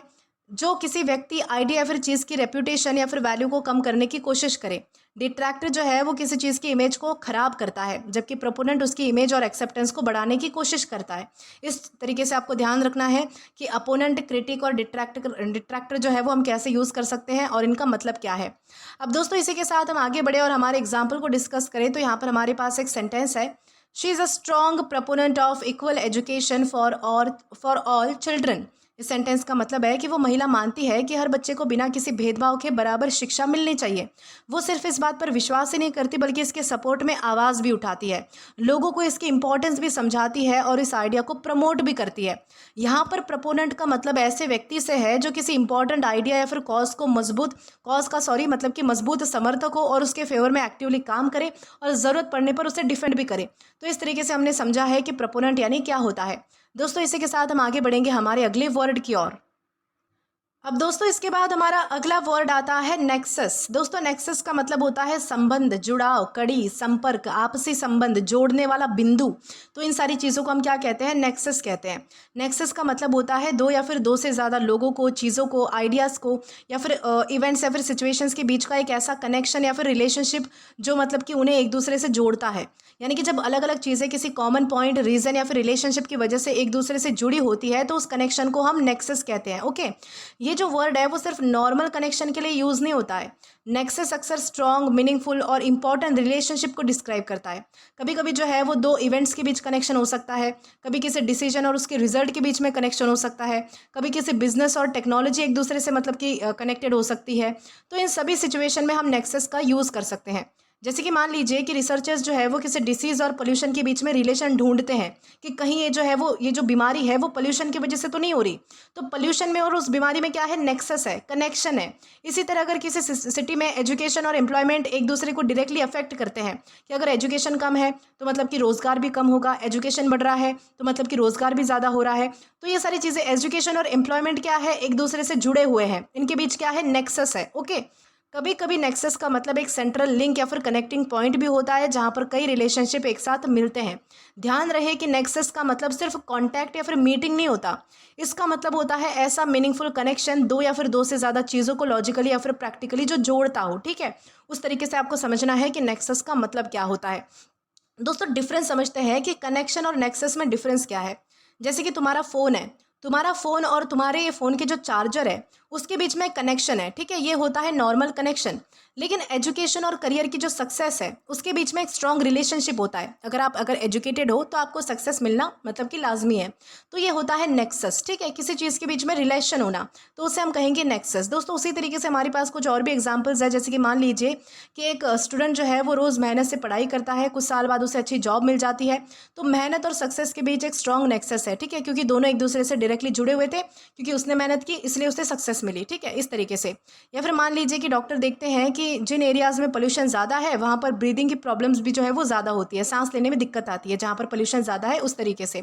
तो पोल्यूशन और हेल्थ प्रॉब्लम के बीच में क्या है? एक क्लियर नेक्सस है, क्योंकि दोनों के बीच एक इंपॉर्टेंट रिलेशनशिप पाया गया है कि ये एक चीज़ की वजह से दूसरी चीज़ भी हो रही है। इस तरीके से आपको ध्यान रखना है कि नेक्सस का क्या मतलब होता है। सिंपल वर्ड्स में मैं आपको फिर से बता देती हूँ कि नेक्सस का मतलब होता है दो या फिर दो से ज़्यादा लोगों के बीच में, आइडियाज़ या फिर इवेंट्स या फिर सिचुएशंस के बीच का एक स्ट्रॉन्ग और मीनिंगफुल कनेक्शन या फिर रिलेशनशिप, उसे हम कहते हैं नेक्सस। और ये भी ध्यान रखना है कि हमारे पास पार्ट्स ऑफ स्पीच में नाउन है। अब दोस्तों अगर बात की जाए इसके सिनोनिम्स की तो यहाँ पर हमारे पास जो है वो 3 वर्ड्स आते हैं, कनेक्शन, लिंक या फिर एसोसिएशन। सबसे पहला हमारा वर्ड क्या आता है? कनेक्शन। कनेक्शन का मतलब होता है दो चीज़ों के बीच का जो जोड़ या फिर संबंध होता है, रिलेशन होता है, उसे हम कनेक्शन कहते हैं। ओके, कनेक्शन क्या है? तो एक जनरल वर्ड है। दूसरा हमारा वर्ड आता है लिंक। लिंक का मतलब होता है ऐसी कड़ी जो दो चीज़ों को जोड़ती हो। ठीक है, लिंक जो है वो एक सिंगल कनेक्शन को दिखाता है, जबकि नेक्सस कई बार कनेक्शंस के पूरे नेटवर्क या फिर स्ट्रॉन्ग रिलेशनशिप्स को भी बता सकता है। ये चीज़ आपको ध्यान रखनी है। तीसरा हमारा वर्ड आता है एसोसिएशन। एसोसिएशन का मतलब होता है दो या फिर दो से ज़्यादा चीज़ों के बीच का एक संबंध होना, रिलेशन होना, तो उसे हम एसोसिएशन कहते हैं। ओके, एसोसिएशन क्या करता है, तो जनरल रिलेशनशिप को बताता है। तो ये सारे हमारे क्या है, तो सिनोनिम्स है, जहाँ पर हमने कनेक्शन, लिंक और एसोसिएशन जैसे वर्ड्स को डिस्कस किया है। अब इसके बाद एंटोनिम्स की ओर आए तो यहाँ पर हमारे पास जो है वो अगेन 3 वर्ड्स आते हैं, सेपरेशन, डिसकनेक्शन या फिर आइसोलेशन। सबसे पहला हमारा वर्ड कौन सा आता है, सेपरेशन। सेपरेशन का मतलब होता है अलगाव या फिर अलग होना। सेपरेशन में जो चीज़ें हैं वो एक दूसरे से जुड़ी हुई नहीं होती, अलग अलग होती है, जबकि नेक्सस में क्या होता है, उनके बीच में एक स्ट्रॉन्ग कनेक्शन होता है। दूसरा हमारा वर्ड आता है डिसकनेक्शन। डिसकनेक्शन का मतलब होता है कनेक्शन का टूट जाना या फिर ना होना, उसे हम कहते हैं डिसकनेक्शन। डिसकनेक्शन में जो रिलेशनशिप है किसी भी दो चीज़ों के बीच में, वो खत्म हो जाता है, जबकि नेक्सस में क्या होता है, रिलेशनशिप बिल्ड होता है, इस्टेब्लिश होता है, बेसिकली इस तरीके से। तीसरा हमारा वर्ड आता है आइसोलेशन। आइसोलेशन का मतलब होता है पूरी तरह अलग या फिर डिसकनेक्टेड होना। आइसोलेशन में कोई मीनिंगफुल रिलेशनशिप नहीं होता है, जबकि नेक्सस का मतलब ही मीनिंगफुल कनेक्शन होता है। ये चीज़ आपको ध्यान रखनी है। तो ये सारे हमारे क्या थे, तो एंटोनिम्स थे। अब दोस्तों इसी के साथ अगर हम आगे बढ़े और हमारे एग्जाम्पल को डिस्कस करें तो यहाँ पर हमारे पास एक सेंटेंस है, researchers found a clear nexus between pollution and respiratory diseases. इस सेंटेंस का मतलब क्या है कि रिसर्चर्स ने अपनी स्टडी के दौरान ये पाया कि पोल्यूशन और सांस लेने से जुड़ी जो बीमारियां हैं उनके बीच एक मजबूत और स्पष्ट संबंध है, रिश्ता है। जिन जगहों पर पोल्यूशन ज़्यादा था वहाँ पर रेस्पिरेटरी डिसीज के केसेस भी ज़्यादा देखने को मिले। यहाँ पर नेक्सस का मतलब है पोल्यूशन और हेल्थ प्रॉब्लम्स के बीच एक स्ट्रॉन्ग और मीनिंगफुल कनेक्शन, ठीक है, जहाँ एक चीज़ दूसरे को डायरेक्टली इन्फ्लुएंस करती हुई दिख रही है। तो इस तरीके से आपको ध्यान रखना है कि नेक्सस का क्या मतलब हो सकता है। दोस्तों इसी के साथ हम आगे बढ़ेंगे हमारे अगले वर्ड की ओर। दोस्तों इसके बाद हमारा अगला वर्ड आता है पेरेनियल। पेरेनियल का मतलब होता है बारहमासी, हमेशा रहने वाला, लगातार चलने वाला, बार बार होने वाला, उसे हम कहते हैं पेरेनियल। पेरेनियल का मतलब होता है ऐसी चीज़ जो बहुत ही लंबे समय तक लगातार बनी रहे, हर साल दोबारा आती रहे या फिर बार बार होती रहे, आसानी से ख़त्म ना हो, तो उसे हम पेरेनियल कहते हैं। यानी जब कोई चीज़ टेम्पररी यानी कि थोड़े समय के लिए ना होकर रेगुलर, कंटिन्यूस, लॉन्ग लास्टिंग होती है तो उसके लिए पेरेनियल वर्ड का यूज़ किया जा सकता है। इसके जो है वो दो कॉमन मीनिंग्स होते हैं। एक मीनिंग जो है वो नेचर और प्लांट्स के बेसिस पर होता है, जैसे कि प्लांट के कॉन्टेक्स्ट में अगर देखा जाए तो पेरेनियल जो है वो उन पेड़ पौधों को कहा जाता है जो एक ही सीज़न के बाद ख़त्म नहीं होते बल्कि कई सालों तक जिंदा रहते हैं और हर साल जो है वो मतलब कि कंटिन्यू जो है वो आपको कभी भी आप देखोगे तो आपको फल फूल देते रहेंगे। तो ऐसे प्लांट्स को हम जो है वो पेरेनियल कहते हैं, जो 12 मासी हमें जो है वो कुछ ना कुछ उससे मिलता ही रहता है, यानी कि उन्हें हर साल दोबारा लगाने की ज़रूरत नहीं पड़ती, ठीक है, इस तरीके से। या फिर जो दूसरा हमारा एक जनरल मीनिंग आता है पेरेनियल का, वो ये है कि डेली इंग्लिश में पेरेनियल का जो यूज़ है वो ज़्यादातर ऐसी प्रॉब्लम्स, ऐसी सिचुएशंस, हैबिट्स, डिस्कशन या फिर इश्यूज़ के लिए होता है जो बार बार सामने आती रहती है या फिर हमेशा मौजूद रहती है। जैसे कि कुछ प्रॉब्लम जो है वो हर साल वापस आ जाती है, कुछ टॉपिक जो है वो हमेशा डिस्कशन में रहते हैं, उनके ऊपर कभी डिस्कशन ख़त्म ही नहीं हो रहा, कुछ चैलेंजेस कभी पूरी तरीके से ख़त्म ही नहीं होते। ऐसे केसेस में हम जो है वो पेरेनियल वर्ड का यूज़ करते हैं। तो ये दो मीनिंग्स जो है वो आपको ध्यान रखने हैं। लेकिन दोस्तों इंपॉर्टेंट चीज़ आपको क्या ध्यान रखनी है कि पेरेनियल का जो मतलब है वो परमानेंट नहीं है। परमानेंट का क्या मतलब है? परमानेंट का मतलब होता है जो कभी नहीं बदलता, हमेशा रहता है। लेकिन पेरेनियल का मतलब होता है जो बहुत ही लंबे समय तक बना रहता है, बार बार वापस आता है। तो ये होता है पेरेनियल और परमानेंट में डिफरेंस। अब दोस्तों उसी तरीके से हमारे पास कुछ और एग्जांपल्स है, जैसे कि मान लीजिए कि एक शहर में जो है वो हर साल बरसात के दौरान जो है वो रोड्स पर पूरा पानी भर जाता है। हर साल लोग इसी प्रॉब्लम का सामना करते हैं। तो उस शहर की पेरेनियल प्रॉब्लम है ये, क्योंकि ये बार बार वापस आती रहती है। या फिर मान लीजिए कि एक टीचर हर साल जो है वो नए स्टूडेंट से एक ही सवाल सुनते हैं कि एग्ज़ाम की प्रिपरेशन करने का बेस्ट तरीका क्या है। ये सवाल उन्हें बार बार हर साल नए स्टूडेंट से सुनने के लिए मिलता है। तो ये कैसा है, ये एक पेरेनियल क्वेश्चन है, क्योंकि हर साल यही सवाल जो है वो बार बार रिपीट हो रहा है, बार बार पूछा जा रहा है। इस तरीके से आप समझ सकते हैं, ठीक है। या फिर एक गार्डन में कुछ ऐसे पौधे लगे हैं जो हर साल बिना दोबारा लगाए फूल देते रहते हैं, तो वो कैसे हैं, पेरेनियल प्लांट्स हैं, क्योंकि ये कई सालों तक जिंदा रहते हैं और हर साल दोबारा इन्हें ग्रो नहीं करना पड़ता, ठीक है, इस तरीके से। यानी कि सिंपल वर्ड्स में आपको इतना ध्यान रखना है कि पेरेनियल का मतलब होता है ऐसी चीज़ जो बहुत ही लंबे समय तक बनी रहती है और हर साल दोबारा आती है और बार बार होती रहती है, तो उसे हम पेरेनियल कहते हैं। और ये भी ध्यान रखना है कि हमारे पास पार्ट्स ऑफ स्पीच में एग्जेक्टिव है, यानी कि विशेषण है। अब दोस्तों अगर बात की जाए इसके सिनोनिम्स की तो यहाँ पर हमारे पास 3 वर्ड्स आते हैं, एंड्योरिंग, परसिस्टेंट या फिर कंटिन्यूअस। सबसे पहला हमारा वर्ड क्या आता है? एंड्योरिंग। एंड्योरिंग का मतलब होता है जो बहुत ही लंबे समय तक टिका रहता है, उसे हम एंड्योरिंग कहते हैं। दूसरा हमारा वर्ड आता है परसिस्टेंट। परसिस्टेंट का मतलब होता है जो लगातार बना रहता है, आसानी से खत्म नहीं होता, तो उसे हम परसिस्टेंट कहते हैं। परसिस्टेंट बेसिकली कंटिन्यूटी को दिखाता है, जबकि पेरेनियल में मतलब कि बार बार आना, इस चीज़ का आइडिया होता है। तीसरा हमारा वर्ड आता है कंटिन्यूअस। कंटिन्यूअस का मतलब होता है जो बिना रुकावट के चलता रहता है। बेसिकली कंटिन्यूअस में जो है वो ब्रेक यानी कि रुकावट नहीं होती है। ये चीज़ें आपको ध्यान रखनी है। ये सारे हमारे सिनोनिम्स थे। एंटोनिम की ओर आए तो यहाँ पर हमारे पास अगेन 3 वर्ड्स आते हैं, टेम्पररी, सीजनल या फिर शॉर्ट लिव्ड। सबसे पहला हमारा वर्ड क्या आता है? टेम्पररी। टेम्पररी का मतलब होता है जो सिर्फ थोड़े समय के लिए हो, थोड़े टाइम के लिए हो, यानी कि जो जल्दी खत्म हो जाता है उसे हम टेम्पररी कहते हैं। हमेशा नहीं टिकती ये सारी चीज़ें। दूसरा हमारा वर्ड आता है सीजनल। सीजनल का मतलब होता है जो सिर्फ एक खास सीजन में ही होता है। सीजनल में सिर्फ एक सीजन तक ही सीमित होती है कोई चीज़, ये चीज़ आपको ध्यान रखनी है। तीसरा हमारा वर्ड आता है शॉर्ट लिव्ड। शॉर्ट लिव्ड का मतलब होता है जो बहुत ही कम समय तक टिकता हो। शॉर्ट लिव्ड जो है वो जल्दी खत्म हो जाता है, बहुत ही कम समय के लिए होता है, इसलिए हम इसे शॉर्ट लिव्ड कहते हैं। ठीक है, ये सारे हमारे क्या है? तो एंटोनिम्स है। अब दोस्तों अगर बात की जाए इसके एग्जाम्पल की तो यहाँ पर हमारे पास एक सेंटेंस है, traffic congestion is a perennial problem in many big cities. इस सेंटेंस का मतलब क्या है कि बहुत से बड़े शहरों में ट्रैफिक जैम की जो प्रॉब्लम है वो कोई 1 या 2 दिन की बात नहीं है, ये सालों से चली आ रही होती है और लगातार ये बार बार लोगों को परेशान करती रहती है। इस प्रॉब्लम का पूरी तरीके से सोल्यूशन मिलना मुश्किल होता है, इसीलिए ये हमेशा डिस्कशन का टॉपिक बनी रहती है। यहाँ पर पेरेनियल का मतलब क्या था? ऐसी लॉन्ग टर्म और बार बार सामने आने वाली प्रॉब्लम प्रॉब्लम जो आसानी से ख़त्म नहीं होती। ठीक है, इस तरीके से हमने जो है वो पेरेनियल का यहाँ पर मतलब समझा है। आई होप आपको अच्छे से समझ आ चुका है कि पेरेनियल यानी क्या होता है। दोस्तों इसी के साथ हम आगे बढ़ते हैं हमारे आज के लास्ट वर्ड की ओर और डिस्कस करेंगे कि वो वर्ड हमारा कौन सा होता है। तो दोस्तों आज का हमारा लास्ट वर्ड आता है ल्यूमिनस। दोस्तों ल्यूमिनस का मतलब होता है चमकदार, प्रकाशमान, उज्जवल, रोशनी फैलाने वाला, दमकता हुआ, तेजस्वी, दीप्तिमान। तो ये सारे इसके क्या है? तो पॉसिबल मीनिंग्स है। ल्यूमिनस का मतलब होता है ऐसी चीज़ जो खुद रोशनी देती हो, बहुत ज़्यादा चमकती हो या फिर इतनी ब्राइट हो कि उसके आसपास की चीज़ों को भी वो रोशन कर दे।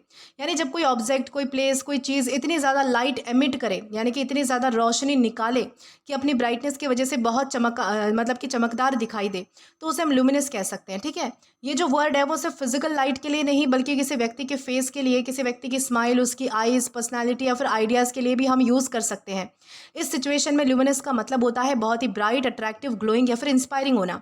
जैसे अगर किसी का चेहरा जो है वो खुशी की वजह से बहुत ही चमक रहा है ना, होता है, हम कभी कभी कहते हैं कि तुम्हारा जो चेहरा है वो खुशी के मारे बहुत ही चमकता हुआ दिखाई दे रहा है, तो हम कह सकते हैं कि उसका फेस लुमिनस लग रहा है। इसी तरीके से अगर किसी का एक्सप्लेनेशन इतना क्लियर और इंटेलिजेंट हो कि सब उसे आसानी से समझ जाए, तो कभी कभी उसे आइडियाज़ को भी हम जो है वो क्या कह सकते हैं? लुमिनस कह सकते हैं। ओके, ध्यान रहे कि लुमिनस और ब्राइट में जो है वो थोड़ा डिफरेंस होता है। लुमिनस का मतलब सिर्फ ब्राइट नहीं होता, ब्राइट का मतलब होता है जो बहुत ही रोशन हो, जो बहुत ही चमकदार हो, लेकिन लुमिनस का मतलब होता है जो रोशनी देता है या फिर नेचुरली ग्लोइंग लगता है, वो होता है लुमिनस। ओके, जैसे कि मान लीजिए एग्जाम्पल से समझते हैं कि ब्राइट और लुमिनस में डिफरेंस क्या है। जैसे कि एक सफ़ेद दीवार पर मान लीजिए कि आपने जो है वो तेज़ लाइट पड़ रही है, सफ़ेद दीवार पर आपने कोई तेज़ लाइट मारी दीवार पर, तो वो ब्राइट दिख सकती है। ठीक है, वो चमक रही है। लेकिन एक जलता हुआ बल्ब खुद रोशनी दे रहा है, तो वो लुमिनस है, वो खुद चमक रहा है। ठीक है, लाइट उसके अंदर से खुद आ रही है, तो ये होता है लुमिनस और ब्राइट में डिफरेंस। उसी तरीके से हमारे पास जो है वो कुछ और भी एग्जाम्पल्स है। जैसे कि मान लीजिए कि एक लड़की को जो है वो कंपटीशन में फर्स्ट प्राइज़ मिलता है।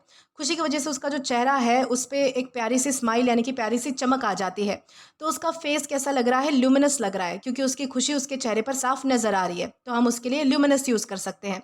या फिर मान लीजिए कि रात में जो बहुत सारे जो फायर फ्लाइज होते हैं ना, जिसे हम जुगनू कहते हैं, वो अंधेरे में चमक रहे हैं। फायर फ्लाइज जो है वो ल्यूमिनस दिख रहे हैं क्योंकि वो अपनी नेचुरल लाइट से अंधेरे में चमक रहे हैं, उनके अंदर से आ रही है वो लाइट। इस तरीके से आप समझ पाएंगे। यानी कि सिंपल वर्ड्स में आपको इतना ध्यान रखना है कि लुमिनस का मतलब होता है ऐसी चीज़ जो खुद रोशनी देती है, बहुत दिखती है, या फिर अपनी ग्लोइंग अपीयरेंस की वजह से बहुत ही ब्राइट नज़र आती है, तो उसे हम कहते हैं लुमिनस। और ये भी ध्यान रखना है कि हमारे पास पार्ट्स ऑफ स्पीच में एग्जेक्टिव है यानी कि विशेषण है।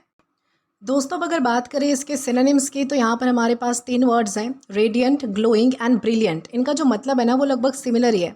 रेडियंट का मतलब होता है बहुत ही चमकदार और रोशनी से भरा हुआ, ठीक है, तो उसे हम रेडियंट कहते हैं। ग्लोइंग का मतलब होता है हल्के या फिर सुंदर तरीके से चमकना। ग्लोइंग में बेसिकली जेंटल शाइन होती है, तो ये भी चीज़ आपको ध्यान रखनी है। और तीसरा हमारा वर्ड आता है ब्रिलियंट। ब्रिलियंट का मतलब होता है बहुत ज़्यादा चमकदार या फिर डैज़लिंग। ओके, ब्रिलियंट में बहुत ज़्यादा हाई या फिर इंटेंस ब्राइटनेस होती है, तो ये भी चीज़ आपको ध्यान रखनी है। तो ये सारे हमारे क्या है, तो सिनोनिम्स है जहाँ पर हमने रेडियंट, ग्लोइंग और ब्रिलियंट जैसे वर्ड्स को डिस्कस किया है। अब दोस्तों इसी के साथ अगर हमारे एंटोनिम्स की और बढ़े और हमारे एंटोनिम्स को डिस्कस करें तो यहाँ पर हमारे पास अगेन 3 वर्ड्स आते हैं, डिम, डार्क या फिर डल। सबसे पहला हमारा वर्ड क्या आता है, डिम। डिम का मतलब होता है जिसमें बहुत ही कम रोशनी हो या फिर जो हल्का सा अंधेरा हो, तो उसे हम क्या कहेंगे, डिम हम उसे कहेंगे। ठीक है, डिम में ब्राइटनेस की कमी होती है जबकि ल्यूमिनस में रोशनी और ग्लो ज़्यादा होता है। दूसरा हमारा वर्ड आता है डार्क। डार्क का मतलब होता है जहाँ पर रोशनी ना हो या फिर बहुत ही कम हो, यानी कि डार्क में क्या होता है, अंधेरा होता है, जबकि लुमिनस में जो है वो चीज़ मतलब कि रोशनी फैलाती है। इस तरीके से आपको ध्यान रखना है। या फिर हमारा तीसरा वर्ड आता है डल। डल का मतलब होता है बिना चमक के या फिर ग्लो के।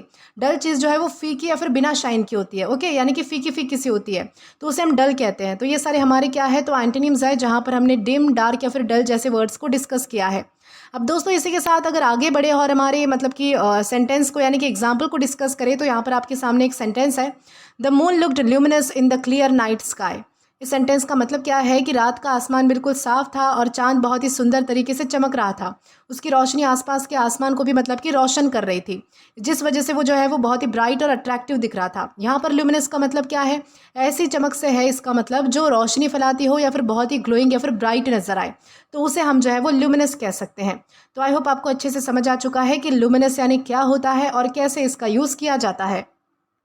तो दोस्तों इसी के साथ हमारे आज के सारे वर्ड्स यहीं पर खत्म होते हैं। आज के लिए बस इतना ही। आज की इस क्लास का पीडीएफ आप हमारे टेलीग्राम चैनल के थ्रू एक्सेस कर सकते हैं।